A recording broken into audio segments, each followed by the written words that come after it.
ఈరోజు ఎవరు ఎత్తబడతారు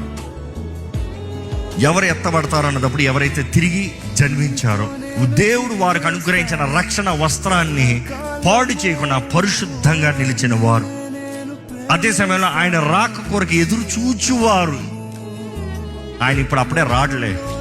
ఆయన అనేక సార్లు ఆయన ఉపమానం చెప్తూ వచ్చాడు, మంచి చెడ్డ దాసుల గురించి చెప్పుకుంటూ వచ్చాడు.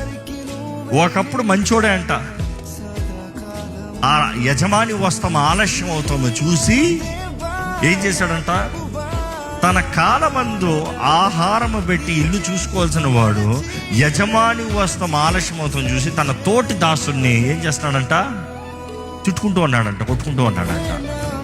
ఈరోజు మీకు జాగ్రత్త అండి. ప్రభు రాకడ దగ్గర ఉందని నువ్వు గ్రహించినట్లయితే నువ్వు సమాధానాన్ని కాపాడుకుంటావు, ఎవడు జోలికి వెళ్ళావు, నీ బ్రతుకేంటో చూసుకుంటావు.